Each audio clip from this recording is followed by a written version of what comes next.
Estamos mais uma vez reunidos nessa primeira parte. Nós vamos estar estudando sobre aqueles que choram. Nós já iniciamos esse estudo e nós vamos fazer uma breve recapitulação. Bem-aventurados os que choram. Abre em Mateus capítulo 5, verso 4.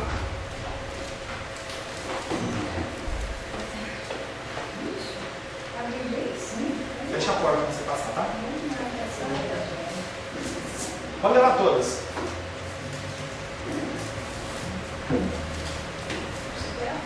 Alguém pode ler, por gentileza? Bem-aventurados os que choram, porque serão consolados. Glórias a Deus. Bem-aventurados os que choram. Nós iniciamos esse estudo, acho que há 2 semanas atrás, e nós começamos com esse tema como segunda bem-aventurança. Uma bem-aventurança que, conforme nós já falamos, ela é totalmente alicerçada na primeira, que é a humildade de espírito. Essa, tal como a primeira bem-aventuranças, destaca-se de imediato, caracterizando o crente como alguém totalmente diferente do mundo. Já falamos que as bem-aventuranças não são para ímpios, mas elas são para cristãos, para aqueles que foram tocados pelo Senhor e através do Espírito Santo sim podem fazer algo diferente. Você, como um ser natural, como um ser carnal, entrega seus desejos, suas vontades, não tem como, tá? O mundo considera uma declaração como essa totalmente ridícula. Quem quer chorar? Ninguém. Na verdade, as pessoas elas querem discernir as coisas espirituais de uma forma natural e aí dá tudo errado. É a mesma coisa que colocar um homem que não conhece nada de cozinha para fazer comida. Lembro uma vez que eu cismei de fazer um macarrão alho e óleo, e aí eu peguei um livro de receita da Dona Benta, e lá ela falava do alho, mas ela nunca falou que tinha que descascar o alho. Então, como eu não sabia, eu joguei com casca e tudo. A pessoa natural que quer entender as coisas espirituais, ela não entende. Então, quando você fala bem-aventurados que choram, ela fala assim, esse cara ficando louco. Aquilo que o mundo mais procura evitar é a necessidade de chorar. Toda a sua organização estrutura-se sobre a suposição que chorar deve ser evitado, chorar é ruim. Essa bem-aventurança é algo totalmente espiritual. Da mesma maneira que humildade de espírito não tem nada a ver com dinheiro, também o choro espiritual não tem a ver com tristeza. Você não é uma pessoa que chora espiritualmente porque está triste. Você também, quando você é humilde de espírito, é porque você não tem dinheiro. A gente já falou isso aí, só vou fazer um breve resumo. Na presente bem-aventurança são elogiados aqueles que choram, mas choram em espírito. Deus não está pedindo para você derramar lágrima. Na bem verdade, quando você se confronta com a pecaminosidade do seu ser, muitas vezes você chora fisicamente, mas não é algo emocional, é algo espiritual. Não há nada que está te magoando, entristecendo, ninguém está usurpando nada assim, simplesmente é um constrangimento de espírito perante a santidade de Deus. Tristemente, nós não evidenciamos isso na igreja moderna, infelizmente. Mais trágico é que a igreja ela acha que está tudo bem. A gente olha pela televisão, nunca teve tantos canais evangélicos. Rádio aqui em Brasília tem bastante, mas em São Paulo tem muito mais. Tem muita rádio evangélica e as pessoas falam assim, o cristianismo está bombando. E na verdade, as pessoas elas estão tristes, as pessoas elas estão perdidas. As pessoas que estão fora da igreja, elas são normalmente atraídas por um cristianismo verdadeiro, por essa compulsão de se ligar a um Salvador que é santo. Quando não se fala em pecado na igreja, as pessoas elas ficam como que perdidas. Antes de pensarmos na igreja como um todo, nós já falamos isso, nós temos que pensar em nós mesmos. Pode descer, Glenda. Nós temos que pensar primeiramente em nós mesmos. Falamos ainda na semana passada sobre o falso puritanismo, em que as pessoas elas acham que elas são cristãs por serem religiosas. Engano. A religiosidade não tem a ver com o cristianismo. A religiosidade não tem a ver com o cristianismo. Como crentes, outra ideia que nós temos hoje é que como crentes nós temos que demonstrar alegria. Podem descer, as crianças, a velhinha. Seja bem-vinda, Bê. Já está andando retinha já, né, Bê? Está mais magrinha, perdeu os outros. Perdeu um pouquinho, desce devagarzinho, tá? Já desceram com as Bíblias. As igrejas cristãs hoje têm uma falsa ideia de que para atrair as pessoas do mundo eu tenho que dançar, pular e mostrar que eu sou muito feliz. Que eu sou rico. Que eu estou bem em todas as áreas. E a gente sabe muito bem que isso não existe. Não vai acontecer. A gente sabe que esse negócio dessa felicidade que o mundo vende aí, dizendo que as igrejas vendem, que ó, vem aqui que você vai ser extremamente feliz, não passa nem mais nenhuma luta, é só de glória em glória, vitória em vitória. A gente sabe muito bem, como seres racionais, que isso não é verdade. E as pessoas elas vão com essa falsa ilusão, chegam numa igreja com um louvor muito bem estruturado, não tenho nenhum problema com isso, pelo contrário, eu oro para que o Senhor nos dê um louvor lindo e maravilhoso, mas as pessoas elas dançam e pulam na presença do Senhor de uma maneira emocional, mas na verdade o coraçãozinho delas está fragilizado, está quebrantado. É um coração que precisa ser curado.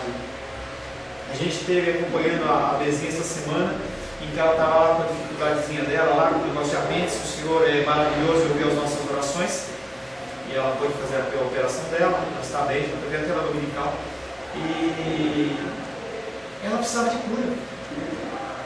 Ela não precisava de um tapinha nas costas. Ela estava sentindo dor.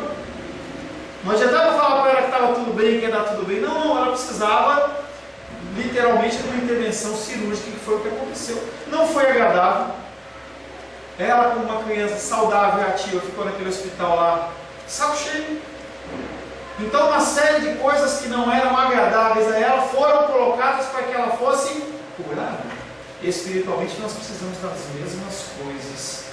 E aí se substitui essa teologia, esse choro por causa do pecado, por manifestações espirituais que tendem à irracionalidade.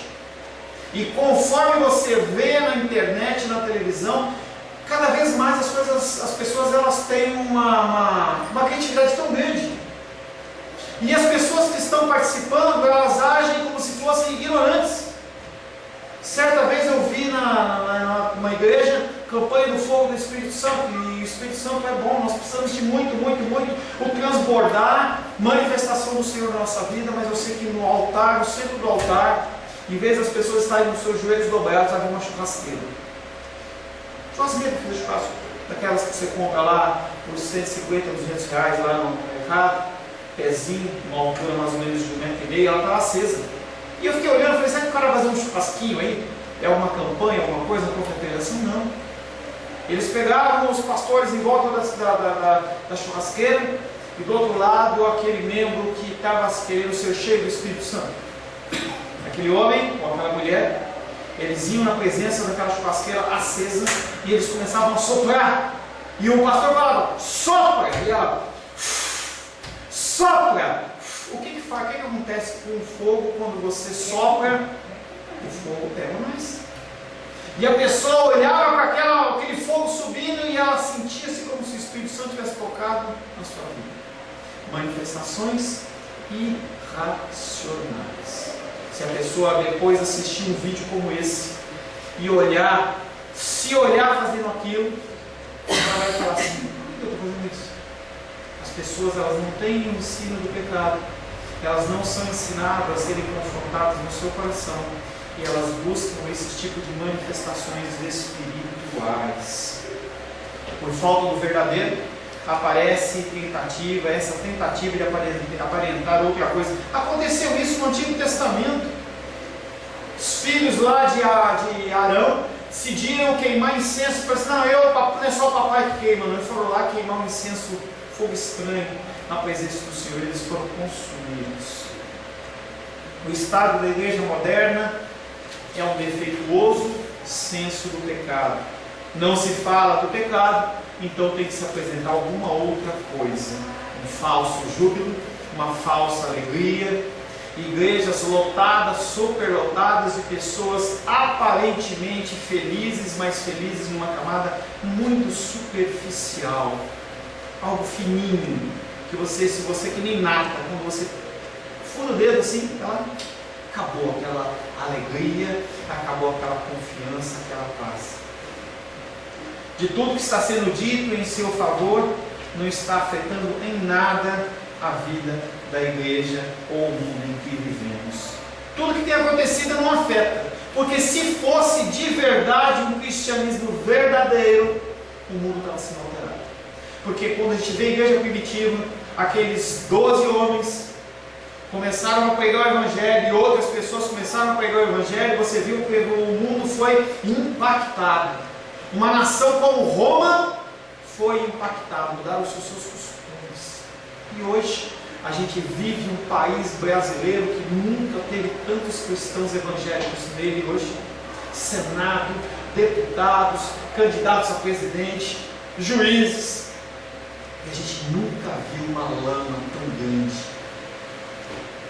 Da mesma maneira que a gente está cada vez não se escandalizando mais pelas coisas que a gente vê, nas coisas que estão sendo feitas na igreja, a gente está ficando calejado, porque o fantástico não nos impacta mais. Com aquelas notícias, semana passada eu consegui ficar chocado mais uma vez.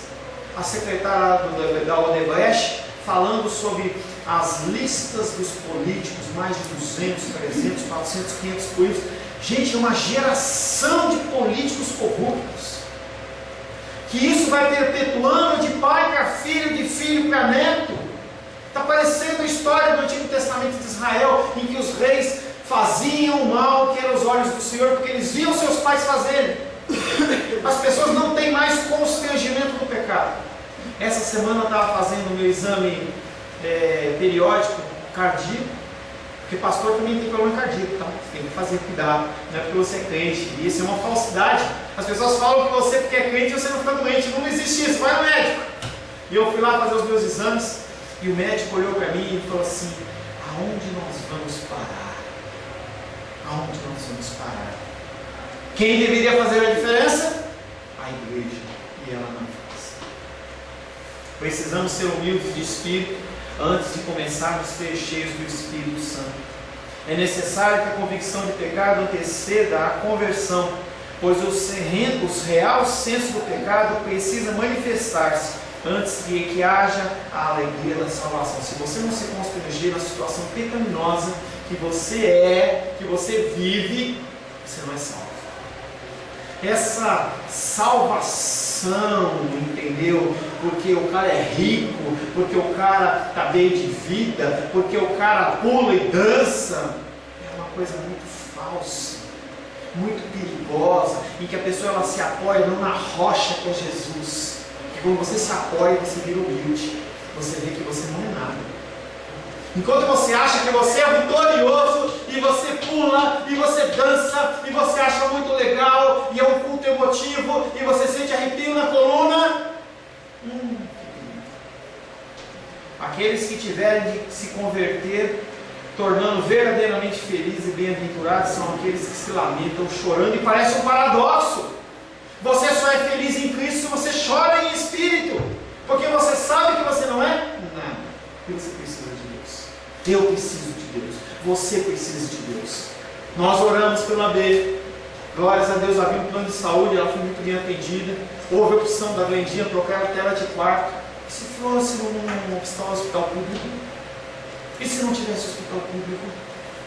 Nós não nos apoiamos nessas coisas.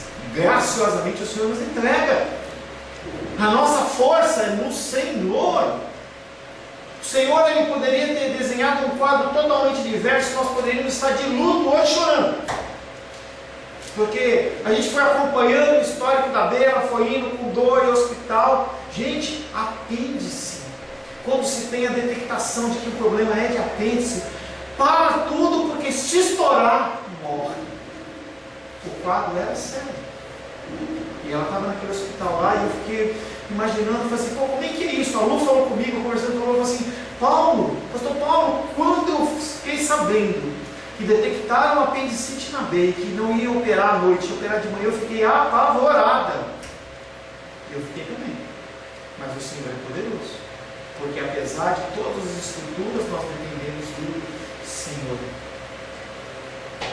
Cristo, Ele se apresenta nos Evangelhos como alguém que sofre, como alguém que chora, como alguém que padece dores.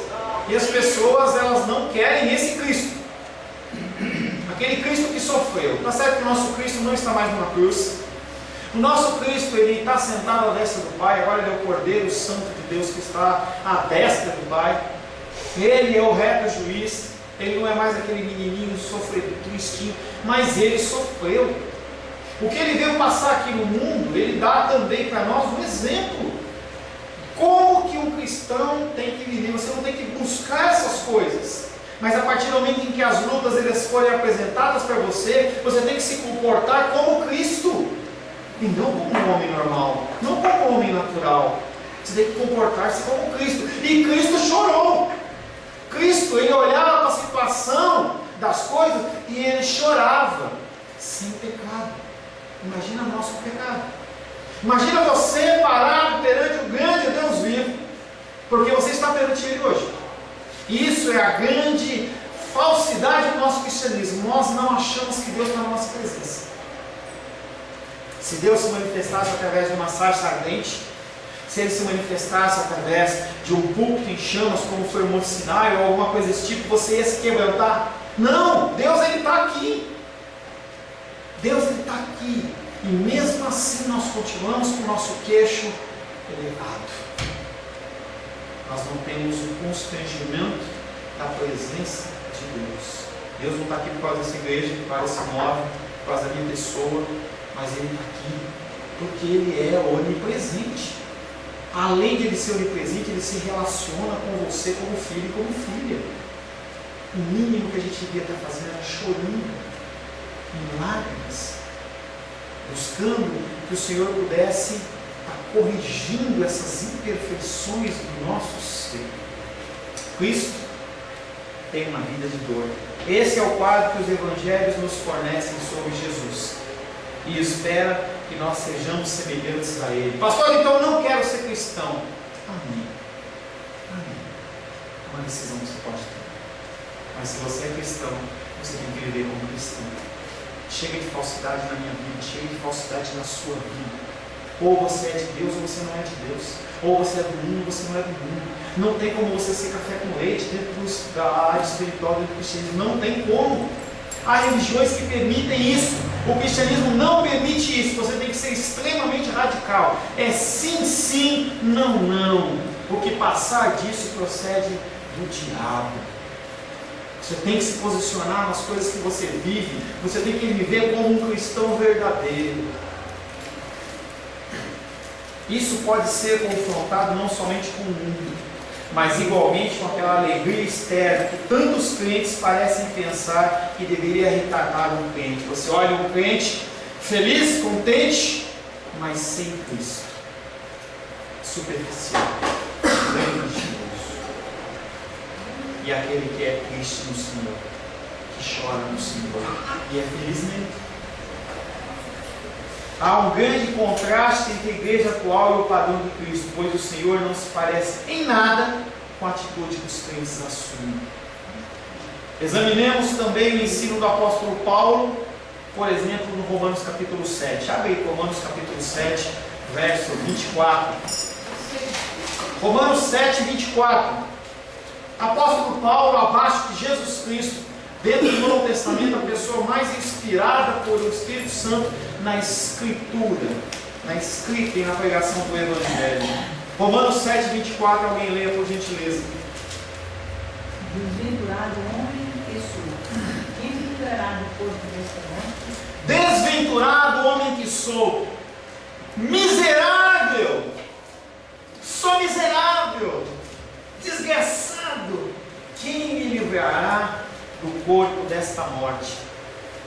Isso mostra-nos um pouco do que se deve entender por chorar espiritualmente. Apóstolo Paulo já era apóstolo Paulo. Ele já tinha tido encontro com o Senhor. Ele já era aquele homem que escrevia, estava escrevendo para a igreja de Roma. Em vez desse homem falar, se mostrar soberbo, ele escreve para os romanos: sou miserável. Imagina você recebendo uma carta de um líder espiritual que você acha que ele é um super espiritual, e você fala, esse homem ele vai falar assim, não, eu venci, que é o que os caras falam hoje, eu venci, eu estou por cima da cocada, eu sou um poderoso, eu oro. E o apóstolo Paulo manda essa carta para esses homens e ele olha e fala assim: gente, eu sou desgraçado, eu sou miserável, desventurado. Quem vai me livrar desse corpo? Quem vai acabar com essa minha vida pecaminosa? Esses homens olham e falam assim: gente, que isso? Eu estou pensando que esse homem é um exemplo para mim. Não é nenhum exemplo, mas é um exemplo de um homem que chora no espírito. Ali estava um homem tão triste consigo mesmo que chorava de agonia. Agonia. Espera-se que todos os crentes também sejam assim. Agora pegou. Romanos 7,18. Glenda, por favor. Porque eu sei que em mim, isto é, a minha carne não habita bem nenhum, pois o querer o bem está em mim, não porém o efetuar. Desculpa. Porque eu sei que em mim, isto é, na minha carne, não habita bem nenhum. Ele está falando o quê? Que ele não tem força. Ele está falando que ele, por ele mesmo, não consegue. Se ele foi entregue à sua vontade, se ele foi entregue às suas forças, se ele foi entregue aos seus desejos, aos pensamentos, à sabedoria, ele está perdido. Não habita em mim bem nenhum.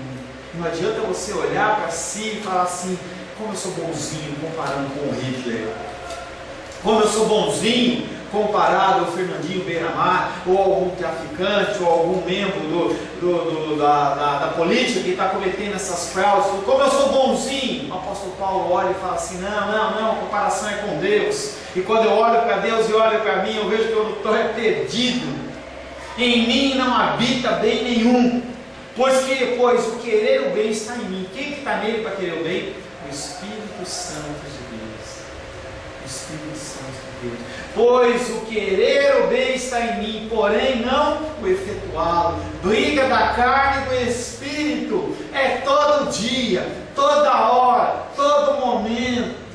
Você está em casa, está com sono, está querendo ficar em casa, não quer ler a palavra, não quer orar, não quer vir na igreja. É aquela luta. Eu passo pela mesma luta, queridos. Eu endosso o que o meu xará fala. É difícil ser crente. Não é fácil você ter uma vida de oração. Não é fácil você ter uma vida devocional. Não é fácil você estar perdendo tempo lendo. Você consegue ficar vendo, isso acontece comigo também. Eu consigo ficar na frente da televisão 2, 3, 4, 5, 6 horas. Levanto para fazer xixi, comer alguma coisa, tomar alguma coisa e sento de novo. Vai ler a palavra, começa a dar sono. Aquele cansaço, o olho começa a arder. E aí você, em vez de ir lá e lavar o rostinho, você vai lá e fecha. É comigo igual. Eu não acho que eu sou perfeito. Eu falo para as pessoas que a gente discipula, eu falo assim: ó, faz isso, faz isso, faz isso, faz isso. Grande parte eu não consigo. Eu falho, eu falto. Uma dica para você perceber como eu não sou espiritual. A gente manda eu mando versículos diários todo dia, claro. Eu mando versículos diários. E eu estou fazendo a minha sequência na Bíblia. Quando você vê, essa semana aconteceu uma vez. Quando você vê que eu saí da sequência, opa, o pastor Paulo não leu a Bíblia de manhã. Eu estava na correria das minhas atividades dia a dia, e aí eu estou em Salmos, e aí eu voltei para Provérbios, ou melhor, avancei Provérbios. O que é isso? O pastor Paulo não leu a Bíblia de manhã, não meditei. Eu acabei sendo chamada a atenção num versículo específico e eu voltei para meditar naquilo. Mas quando você vê, você vai olhar e falar assim: pecou de novo. Esse homem que se diz homem de Deus, ele tinha que levar um carneirinho para ser sacrificado. Largou de Deus, ele é a palavra de Deus. Mas não está em nós. Eu sei disso. Eu estou mostrando para vocês que eu sou pecador que nem vocês. Que nem o pastor Paulo. Que eu erro e que eu falho. E que quando você tem que lutar. Tem que tentar batalhar. Porque senão as atividades do dia elas te engolem e você não consegue fazer nada. Não consegue fazer nada. O crente sabe o que significa sentir-se totalmente desesperançado consigo mesmo. Certos momentos, que nem esse dia de Provérbios, quando eu vi aquele, eu nem lembro o que foi que eu postei. A hora que eu vi aquele provérbio, acho que ele fala antes, né? que era um provérbio que fala que aquele que fala antecipadamente, ele é ignorante, soberbo. E quantas vezes eu faço isso e eu olhei e falei assim, ai Deus, eu não li, não parei para ler a tua palavra, mas o Senhor falou comigo através de outro jeito, né? E eu fiquei ali constrangido, eu falei, Deus me muda, me altera. Se você que conversa comigo, você deve perceber que às vezes eu faço isso. Rosângela me cobra demais isso. Eu estou ouvindo você falar, e aí parece que eu quero adivinhar o que você quer falar. Eu sou muito espiritual, eu atravesso. E eu não deixo isso completar. Isso é pecado. Chorei. Então, beira, faz par. Vamos fazer par? A gente anda de mão dada. Romanos 7,19. Vamos continuar falando em Romanos 7. Romanos capítulo 7, verso 19. Lourdinha, por favor. Não trouxe a Bíblia, você sabe de cabeça? Eu guardei nas caixas. Amém. Alguém lê, por gentileza? Porque não faço bem que prefiro, mas o mal que não quero, esse faço. E aí os romanos recebem a carta do apóstolo Paulo esperando instrução e esse homem só reclama dele. Eu só peco, eu não presto, eu não sei o que. Agora já ele fala assim, porque eu não faço o bem que eu prefiro, mas o mal que eu não quero, esse faço. Que apóstolo é esse? Que homem é esse que está instruindo a igreja de Roma? Ele está ensinando o povo através do exemplo dele, gente. O crente tem plena consciência do conflito entre a lei da sua mente e a lei que atua nos seus membros. Uma coisa é o que você sabe que você tem que fazer e outra coisa é o que realmente você faz. Muitos acham que o capítulo 7 reflete apenas uma fase de Paulo. Fala assim, não, o apóstolo Paulo realmente estava passando por uma fase, mas depois esse homem ele se consertou, esse homem ele se corrigiu, esse homem ele ficou corrigido e a partir daí ele parou de falar isso. Romanos 8, 23. Seba, por favor. Romanos capítulo 8, verso 23. 8, 23. Sim. E não somente ela, mas também nós, que temos as primícias do Espírito, igualmente gememos em nosso íntimo, aguardando a adoção de filhos, a redenção do nosso corpo. Gememos em nosso íntimo. Ele continua vendo na situação dele uma situação desesperada. Paulo descreve a si mesmo e aos crentes autênticos mediante outras palavras. 2 Coríntios capítulo 5, verso 2. 2 Coríntios capítulo 5, verso 2.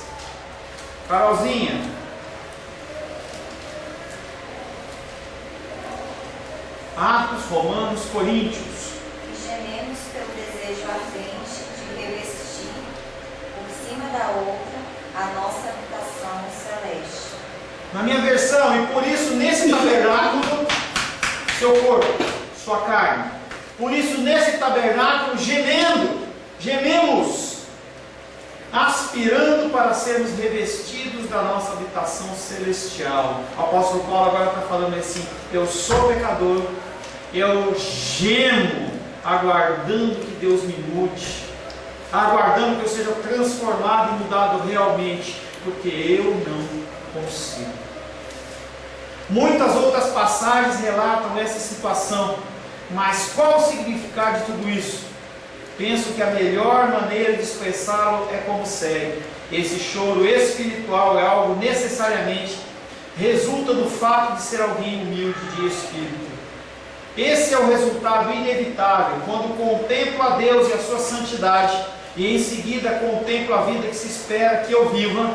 Então é que eu realmente vejo a mim com o meu total desamparo e desesperança. Você olha para si mesmo, você vê como você está.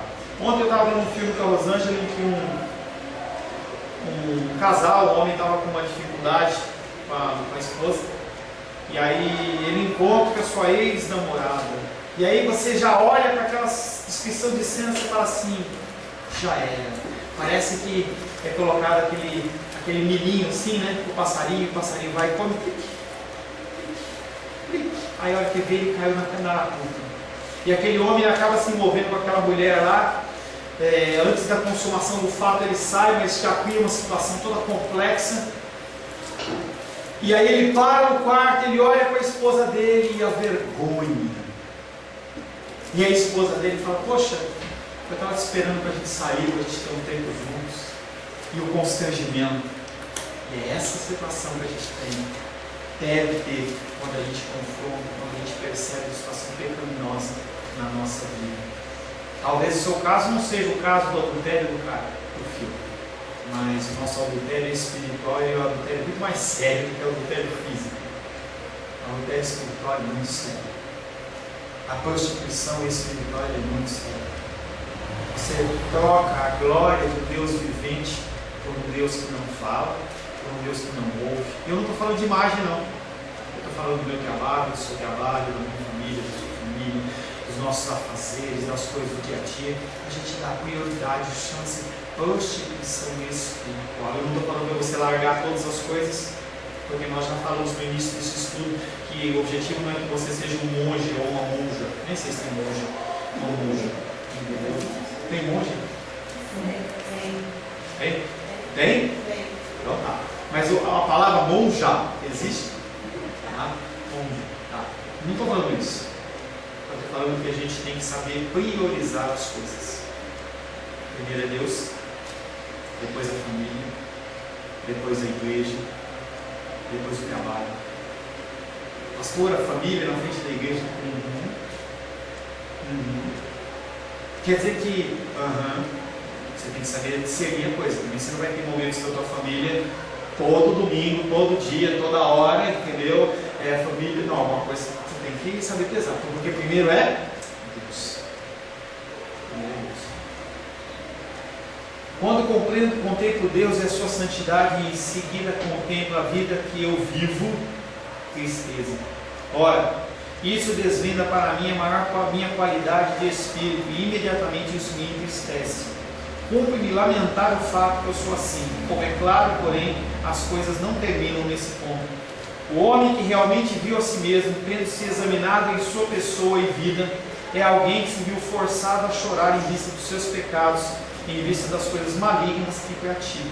Ora, os mais profundos conhecedores da vida do Espírito sempre recomendaram o autoexame. O que é autoexame?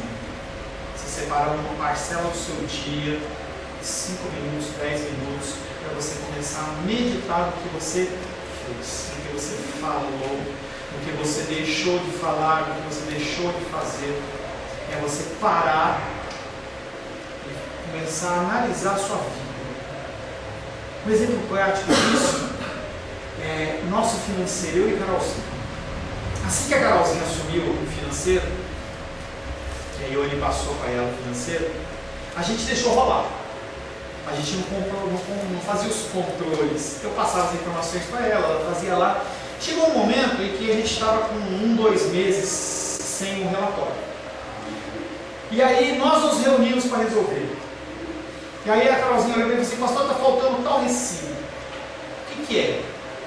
Eu lembro. Você lembra? Eu que não lembro. O que aconteceu?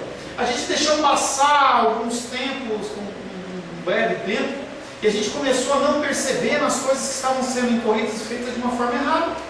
A gente não conseguia fechar os balancetes porque a gente não tinha as informações, porque a gente não fazia aquilo de uma maneira mais esporádica.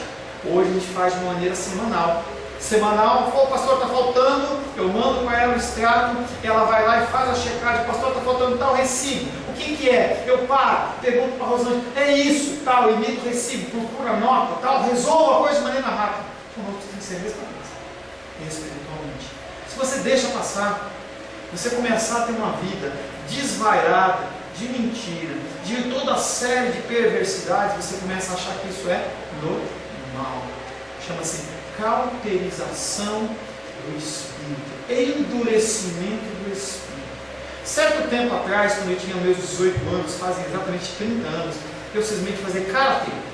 Estava em São Paulo, arranjei uma escola de karatê, porque queria ser macho, queria brigar e tal. E aí fui fazer karatê. E aí, Interessante que o objetivo deles principal, se você vê uma pessoa que pratica artes marciais como karatê ou kung fu, você vê que esses dois ossinhos aqui em especial, eles são mais escuros. Eles são calejados. Porque aquelas pessoas, elas querem socar os outros, ou socar objetos, alguma coisa assim, e não serem machucados. Então, o exercício é você dar soco na parede, não é machucar, você fica batendo 1, 2, 3, 4, 5, várias vezes durante o dia, aquilo vai criando um calo, vai endurecendo. E aí, a partir do momento que aquilo tem um calo muito grande, muito forte, quando você bate em alguma coisa dura, você não machuca a sua mão, seja no rosto, seja no corpo, seja numa estrutura, seja em que quer que seja. Quando nós não praticamos isso, nós começamos a ficar com o nosso coração dessa maneira. Ah, eu menti. Você já fez mais. Você já fez isso. Você começa indo na casa de alguém, pegando uma balinha sem permissão. Aí você começa a pegar algumas coisas e vai. Daqui a pouco você acha normal você pegar uma coisa de um terceiro. Lembro uma pessoa que já fez parte da nossa igreja, em que um dia ele falou assim: pastor, eu estava passando uma grande luta de dificuldade.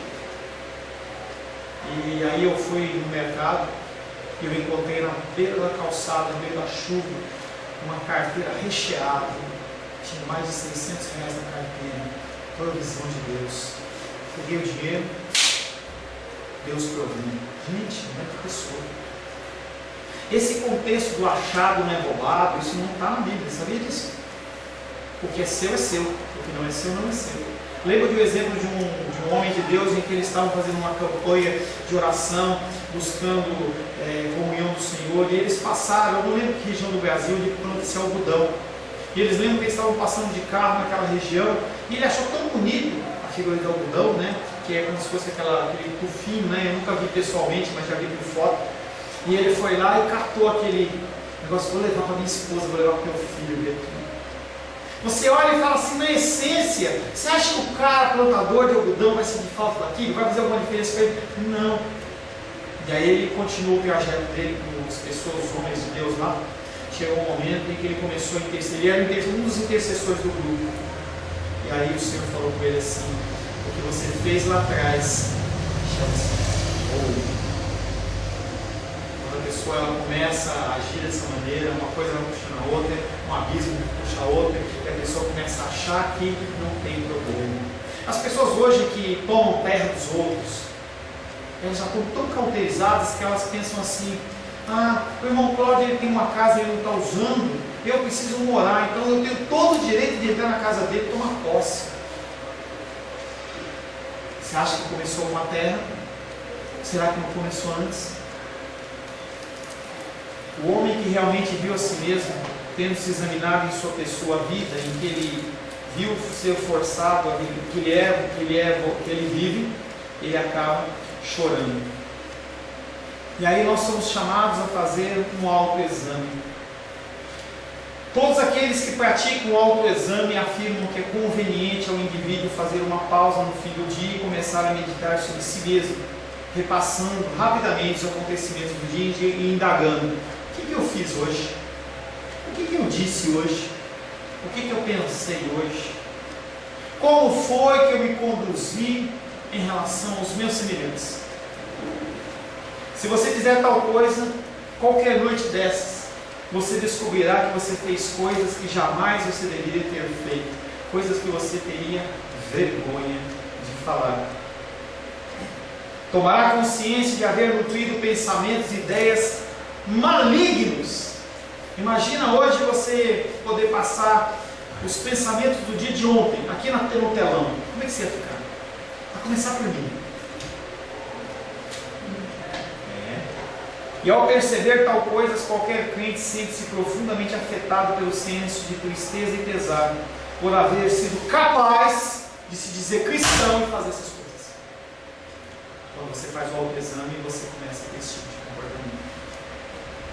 Ao examinar-se a si próprio, é preciso que o crente se conscientize desses princípios malignos que nele existem. Não adianta apenas você fazer uma autoanálise e você ficar triste. Você tem que começar a mudar.